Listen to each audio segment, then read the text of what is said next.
अस्सलाम वालेकुम। आज हमने परसेंटेज के हवाले से कुछ प्रैक्टिकल लाइफ प्रॉब्लम्स जिसमें आपको बिजनेस के अंदर, जॉब के अंदर, प्रोग्रामिंग के अंदर आपको प्रोग्रामिंग कर रहे थे, आप स्प्रेडशीट पे बैठे काम कर रहे हैं एक्सेल के अंदर, वहाँ पे आपको प्रॉब्लम आ सकते हैं, डाटाबेस के अंदर प्रॉब्लम आ सकती है।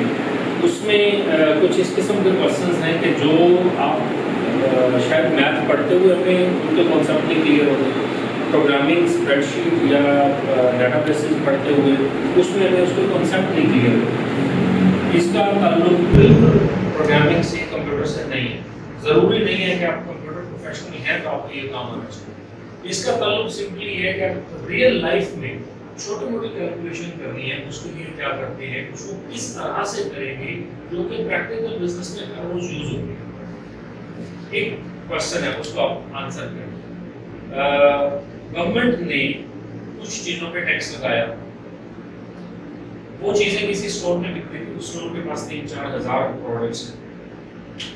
गवर्नमेंट कहती है, फर्ज करेंगे कि इन चीजों में 50% टैक्स ऐड होगा, आपने उसमें 50% टैक्स ऐड कर सारी चीजों की प्राइसेस अपडेट कर, चाहे आपने एक्सेल में उसको बनाया हुआ है, चाहे आपने किसी डेटाबेस में बनाया हुआ है, चाहे आपका कोई अपना सॉफ्टवेयर है, उसमें ऑप्शन आ गया कि चाहे इन सारी चीजों की प्राइसेस को 50% अपडेट करो।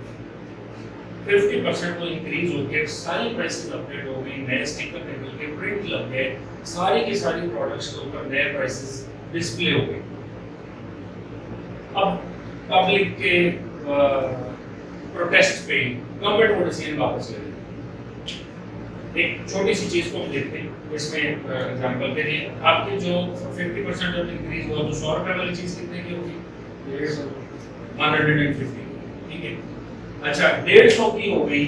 अब हमने क्वेश्चन ये है कि गवर्नमेंट ने डिसीजन वापस ले लिया, अब आपने सारी प्रोडक्ट्स की प्राइसेस को वापस करना है, कितने परसेंट माइनस करेंगे उसमें से?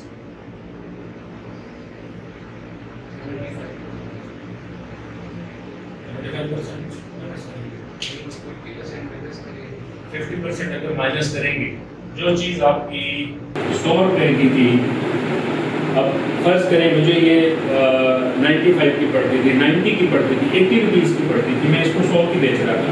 अब 50% इंक्रीज हुआ तो ये प्राइस चली गई 150 पे। अब अगर आप कह रहे हैं कि इसमें से 50% माइनस कर, यही ओपिनियन है आपकी। अब जब आपने इसका 50% माइनस किया तो ये इसका 50% आ गया 75, ठीक है। अब जो चीज हम पहले 100 की बेच रहे थे, अब आप कह रहे हैं कि इसको 75 की बेचें। इसका मतलब है जितनी परसेंटेज इंक्रीज की है, अगर मैं उतनी परसेंटेज डिक्रीज करता हूँ तो फिर ये मेरी ओरिजिनल अमाउंट नहीं है, 33% माइनस करें। अच्छा, आपका आंसर ठीक है, लेकिन इशू अब यहाँ पे ये आता है, अब इसको आपने 33% माइनस कर दिया, ये फॉर्मूला किसके लिए? 50% के लिए। आपने इंक्रीज किया 20%, अब कितने परसेंट माइनस कर?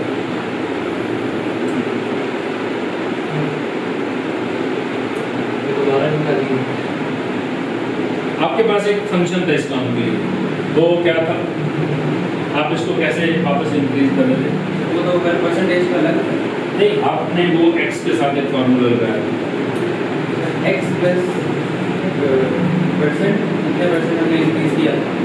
नहीं, आपने कैसे निकाला था? x हमारे पास की ओरिजिनल प्राइस आपकी, ठीक है, प्लस कर लें, कितना में से 20% कर लें, 50% कर लें। अच्छा ठीक है, प्लस हो गया 50%, equal final price equal to से y, इसको हम बोलते हैं एक्सटेंडेड प्राइस। अब हमें वापस आना ओरिजिनल प्राइस पे, ठीक है। अब इसके लिए क्या करते हैं हम? एक्सटेंडेड प्राइस की वैल्यू डालेंगे, एक्सटेंडेड प्राइस की वैल्यू फर्स्ट करें आपने डाल देंगे 100 रुपया, 100 इस तरह ओरिजिनल प्राइस है, ये मैं फाइंड करेंगे जो मैंने हुआ है, ठीक है। इधर मैं 150 डालूंगा, ठीक है, तो ये आ गया 150। अब हम इसके साथ कुछ 50% माइनस करना है या कुछ ऐसा इस किस्म का होगा। ये समझ आती है आप सब लोगों को? इस मैथ को सारे कैलकुलेट कर लेंगे आप? ठीक है। अच्छा, ये हर प्राइस के लिए आपको अलग दफा निकालना पड़ेगा। एक ऐसी वैल्यू हर दफा आपको कैलकुलेट करनी पड़ती है। 50% के लिए, 40% के लिए अलग। आप बेसिकली उसकी परसेंटेज निकाल रहे हैं कि 50% इंक्रीज किया था तो 33% माइनस करूंगा तो ओरिजिनल प्राइस आ जाएगी। That is not basically solution. Solution क्या है कि आप सबसे पहले इसको अंडरस्टैंड कर लेंगे ये जो 150 है ये है क्या। अगर आप इसको अंडरस्टैंड कर लेते हैं तो इंक्रीज जो प्राइस थी आपकी इसको निकालना कोई मुश्किल नहीं है। अब हुआ क्या है कि जो हमारी प्राइस जितनी भी थी वो 100 को हमने एग्जांपल दे ली, क्योंकि 100 एक ऐसी वैल्यू जो हमें आसानी से समझ में आएगी, याद भी रह जाएगी कि 100 में 20% ऐड किया तो 120 हो गया, 100 में 50% ऐड किया तो 150 हो जाएगा। इसके ऊपर हमारे लिए एक बड़ा आसान सा सॉल्यूशन है। अब इसमें करना क्या है, हमने इसमें एक ऐसा फॉर्मूला लगाना है कि प्राइस रिवर्ट हो सके। ठीक है, रिवर्ट करने के लिए एक आसान सी चीज है, जो भी प्राइस ये थी ना आपकी, इसको आप याद रखें, दिस वाज 100% और इसमें आपने जितना भी इंक्रीज किया, ये जो एक्सटेंडेड प्राइस है, this is basically not 100%, this is 150%। ठीक है, तो यहाँ पे जितनी भी प्राइस है, अब फर्ज करें ना 1500 1000 रुपए वाली चीज हमारी 1500 की होगी, ऐसा ही होनी है ना। अब कैलकुलेटर निकालिएगा। अब आसान पहले कैलकुलेशन कर लेते हैं, मे भी आप इसको ज़बानी भी कर लें। हमने अब क्या करना है, हम ये कहते हैं कि ये जो प्राइस थी ये 100% थी, ठीक है, और ये जो है ये 150% है। इस रकम को 150 पे डिवाइड करें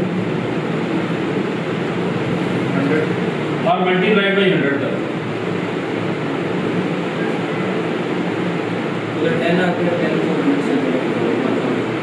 ठीक है, अब इसी तरह मैं कोई और अमाउंट आपको देता हूं। इधर आपकी चीज थी 740 रुपए की, ठीक है, इसमें 50% आपने ऐड करना, ठीक है, तो ये कितनी बन जाएगी थी? 40 का 50% होता है 20 और इसका होता है 350 और 20 370।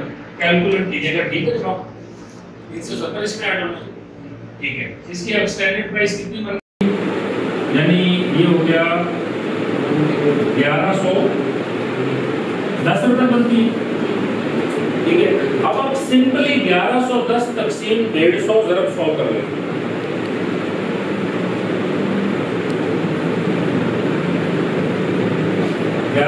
तकसीम 150 ज़रब 100 740 पूरा निकला है आपके पास। अब समझ आ रही है क्या हुआ? ये 100% है, इसका 1% कितना होगा?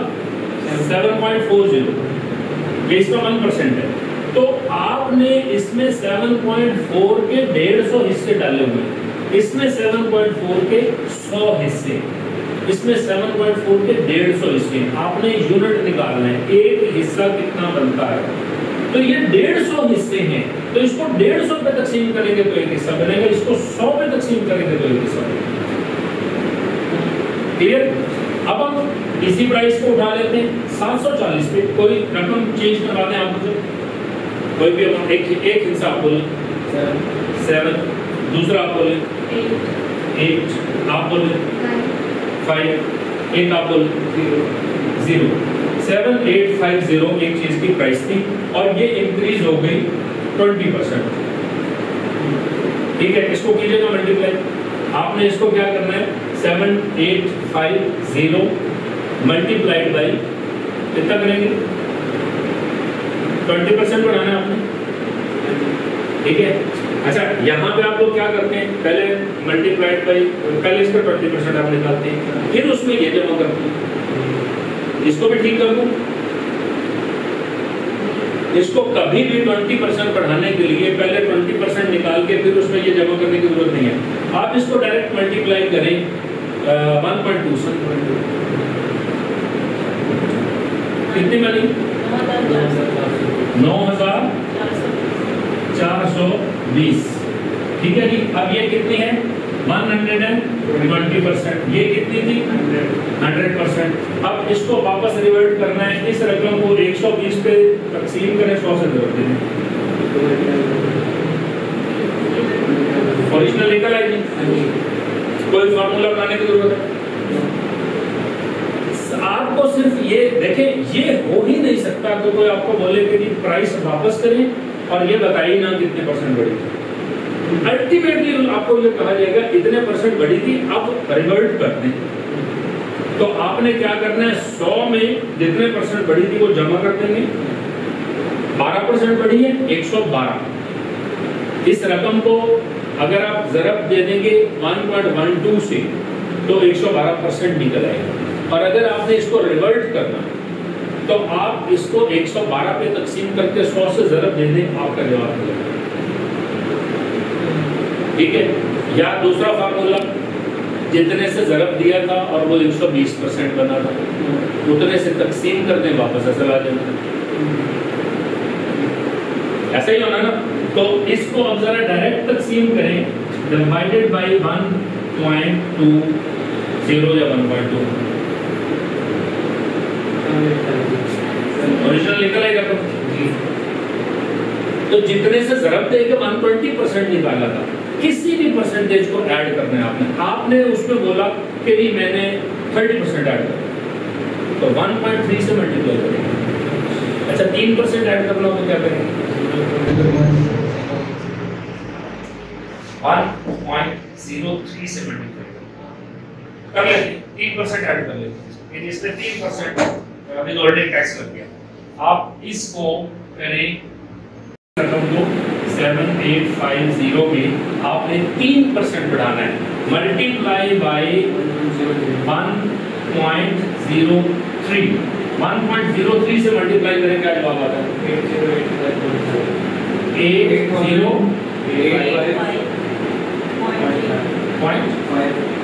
80.5। ठीक है। अच्छा अब आप यही निकाल के देखिए जो आप कह रहे थे, यानी जो आपका फॉर्मूला है 7850 मल्टीप्लाइड बाय 3% कैसे निकालते हैं, 3/100 करेगा ये रकम सरल 3/100 एक को बता दें और फिर इसको ये रकम जमा करें 7550 का आपको बस आंसर यही है। ऐसा ही है। अब चूंकि इसको 1.03 से मल्टीप्लाई अभी आप इसी से सिस्टम करता हूं, वापस उठाओगे डिवाइडेड बाय 1.03। असल में 1.03 क्या है, ये 100 3 तकसीम 100, दिस इज नॉट 1.03।